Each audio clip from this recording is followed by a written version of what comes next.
Hello বন্ধুরা, good morning. Welcome back to my channel entertainment and cooking. কেমন আছো তোমরা? আশা করছি ভালো আছো। আর আমিও এই ঠান্ডার মধ্যে বেশ ভালো আছি। ঠান্ডাটা আমাদের এদিকে প্রচণ্ড পড়েছে।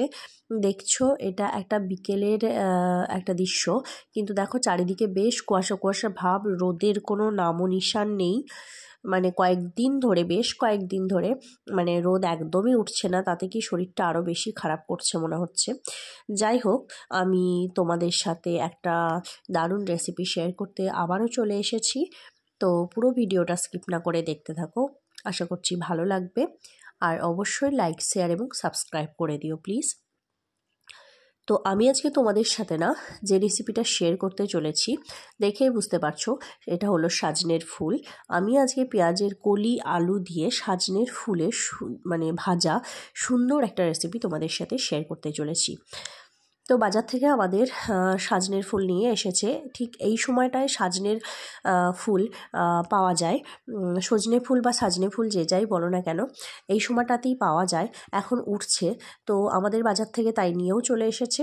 আর আমি এখানে সাজনের ফুল বাছাও শুরু করে দিয়েছি, যেহেতু রান্না করতে হবে সাজনের ফুল বাছা মানে ফুলটাকে, তাই তাড়াতাড়ি বেছে রেখেছি। আর কি যে সাজনের ফুলটা মানে টাটকা টাটকা রান্না করাটাই ভালো। দু একদিন রেখে দিলে আর ফুলটা ঠিকঠাক একদমই পাওয়া যাবে না, একদম পুরো শুকিয়ে যাবে, নষ্ট হয়ে যাবে। তো তাই সাজনের ফুলটা যখনই আনবে তোমরা টাটকা টাটকাই রান্না করার চেষ্টা করবে। আর ফ্রিজে যদিও রাখো তোমরা, তাহলে মোটামুটি একদিনের বেশি রেখো না, তাহলে আর কিছুই পাবে না। যাই হোক, আমি দেখো সাজনের ফুল আর বেশ মোটা মোটা যে কুঁড়িগুলো ছিল সেগুলো আমি একটা একটা করে এভাবে ছাড়িয়ে নিচ্ছি। সব ফুল তো ফোটে না, কিছু কুঁড়ি থেকেই যায়। মোটা মোটা যেগুলো কুঁড়ি ফুটবো হয়েছে সেগুলো তোমরা নিতে পারো, আর একদম কুঁড়িগুলো না নেওয়াটাই ভালো। কারণ কি, তাতে একটু কষ্টটা বেশি হয়ে যাবে। এমনিতে সাজনের ফুল একটু কষ্টা টাইপের, তবে প্রচণ্ড উপকারী একটা জিনিস। তোমরা তো অবশ্যই খাবে এই সিজনে। আর হচ্ছে বাচ্চারা থাকলে, তোমাদের বাড়িতে যদি বাচ্চারা থাকে তাহলে বাচ্চাদেরকেও অবশ্যই একটু আধটু তরকারিতে ফেলে দিও বা ওদেরকে একটু ভাজা দিও, তাতে ওদের শরীরেও অনেকখানি উপকার হবে। আর আমার মতে বলে সিজনের জিনিস সব কিছুই একটু আধটু বাচ্চা বড় সবাইকেই টেস্ট করা উচিত, খাওয়া উচিত, তাতে উপকারী হয়, শরীরের পক্ষে যথেষ্ট উপকার। তো আমি দেখো একটা একটা করে এরম করে সাজনের ফুলগুলো সব ছাড়িয়ে ছাড়িয়ে রাখছি।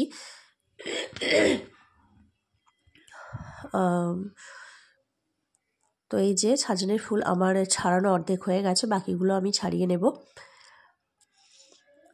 সাজনের ফুলটা আজকে আমি খুব সিম্পলভাবে রান্না করব, একদম মানে ঝরঝরে করে ভাজা করব। জাস্ট সাজনের ফুল বিভিন্ন রকমভাবে খাওয়া যায়।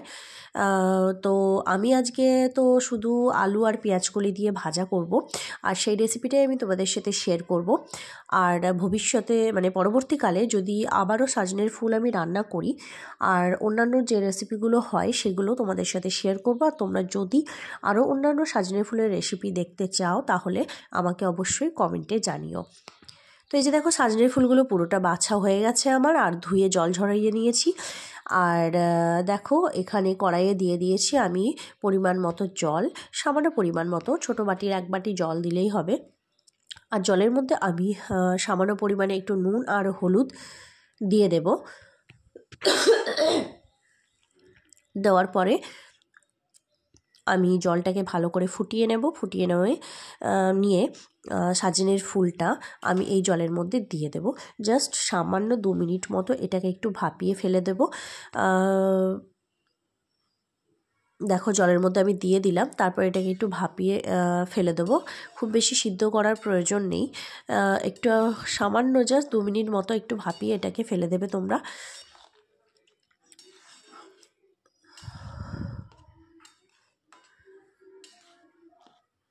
তো এই যে দেখো একটু নেড়ে চেড়ে আমি এটাকে নিচ্ছি। তো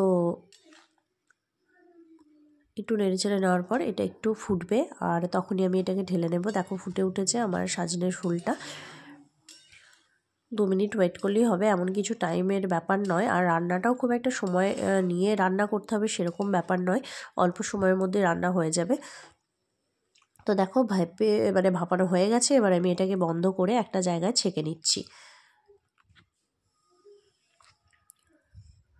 তো এই যে আমি এরকম একটা ছাঁকনি নিয়ে এর মধ্যে ভালো করে ছেঁকে নিলাম, পুরোটাই ধোঁয়া ধোঁয়া হয়ে গেছে একদম। দেখো এই হালকা হালকা দেখা যাচ্ছে। তো এই যে দেখো ছাঁকা আমার হয়ে গেছে। এবার আমি গ্যাসের মধ্যে কড়াই চাপিয়ে দিয়েছি, আর এই যে কড়াই একটু পরিমাণ মতো তেল দিয়ে দিয়েছি, খুব অল্প তেলেই ভাজা হয়ে যায় জিনিসটা। আর আমি আজকে সিম্পলভাবে ভাজছি, দেখো এমন কিছুই জিনিস অ্যাড করিনি এর মধ্যে, জাস্ট কটা পাঁচফোড়ন দিয়ে দিলাম আর পরিমাণ মতো ঝাল দিয়ে দিলাম। তোমরা তোমাদের পরিমাণ মতো ঝাল দেবে।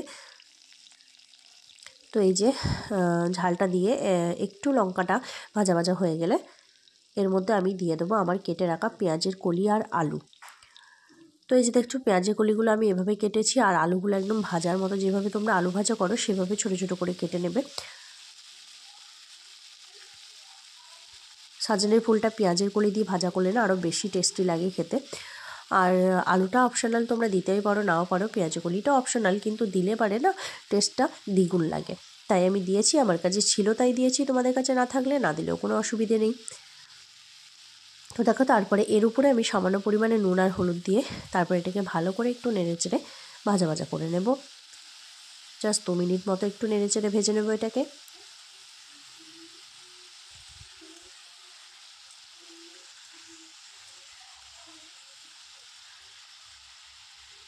একদম লো ফ্লেমে ভাজাটার চেষ্টা করবে তোমরা, হাই ফ্লেমে করবে না, লো টু মিডিয়ামেই পুরো ভাজাটার চেষ্টা করবে। তারপরে দেখো আমি ঢাকা দিয়ে দিলাম এটাকে একটু 2 মিনিট মতো।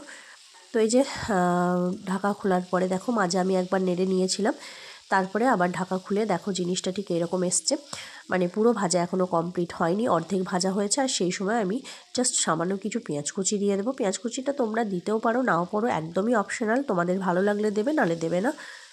অনেকে নিরামিষ খেতে পছন্দ করো, তো সেখানে পেঁয়াজ কুচিটা না দিলেও চলবে। আবার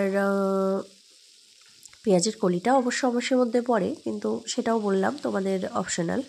তো আলুটা তোমরা অ্যাড করতেই পারো, নিরামিষ খেলেও কোনো অসুবিধে নেই। তো এই যে দেখো তারপরে আমি ভাপিয়ে রাখা আমার ফুলগুলো এর মধ্যে দিয়ে দিলাম। এবার এটাকে ভালো করে নেড়েচেড়ে ভাজতে থাকবো আস্তে আস্তে।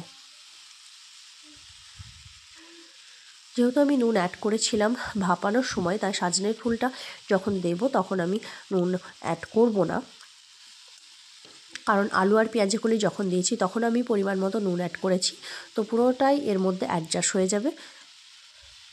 তো দেখো নেড়েচেড়ে নেওয়ার পর আমি এটাকে 2 মিনিট ঢেকে রেখে দিচ্ছি।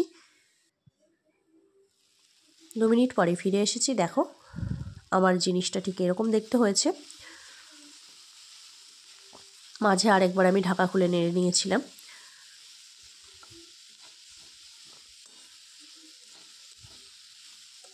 তো দেখতেই পাচ্ছ বেশ ঝরঝরে লাগছে ভাজাটা।